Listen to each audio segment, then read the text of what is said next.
అండి, అందరికీ good morning. మీరు ఈ వర్షాకాలంలో మీ న్యూ బోర్న్ బేబీని ఎలా ప్రొటెక్ట్ చేస్తున్నారు? నేనైతే ఈ విధంగా నా బేబీని ర్యాప్ చేస్తున్నానండి. సో ఇది నేను స్వెటర్ వచ్చేసి ఈ బేబీ హగ్లు తీసుకున్నాను. ఫస్ట్ ట్రై అప్లికేషన్లో బేబీ హగ్ ప్రొడక్ట్ తీసుకున్నాను. సో ఇది ఫుల్ సెట్ వచ్చిందండి. నాకు స్వెట్ షర్ట్ విత్ ప్యాంట్ వచ్చింది. సో ఇది నేను వేస్తాను ఆల్టర్నేట్. ఎప్పుడైతే చల్లగా ఉంటుందో అప్పుడు నేను ఈ డ్రెస్ వేస్తాను. వాడికి లోపల వేరే డ్రెస్ కూడా ఉంది. తర్వాత నెక్ దగ్గర వచ్చేసి ఇలా నేను మస్టర్డ్ పిల్లో అనేది యూస్ చేస్తున్నాను. సో క్యాప్ అనేది కంపల్సరీగా పెడతాను, వర్షాకాలంలో చల్లగా ఉంటుంది కాబట్టి.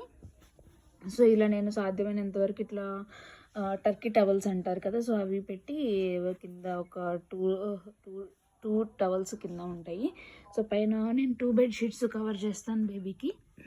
అండ్ నైట్ టైం వచ్చేసి మస్కిటో నెట్ అనేది వేసేస్తాను. మస్కిటో నెట్ వేయడం వల్ల మనకి మస్కిటోస్ అనేవి కుట్టకుండా ఉంటాయి. ఒకవేళ వర్షాకాలం కాబట్టి కరెంట్ అనేది వస్తూ పోతూ ఉంటుంది. సో మస్కిటో నెట్ కూడా నేను even good night, all out ఇవన్నీ పెట్టినా కూడా న్యూ బోర్న్స్ దగ్గర అవన్నీ చేయకూడదు అంటారు. సో జెట్ ఇలాంటివన్నీ యూజ్ చేయకూడదు. సో అందుకని చెప్పేసి నేను ఇది యూజ్ చేస్తున్నాను. సో మీ న్యూ బోర్న్ ఈ వర్షాకాలంలో మీరు ఎలా ప్రొటెక్ట్ చేస్తున్నారో కామెంట్స్లో తెలియజేయండి.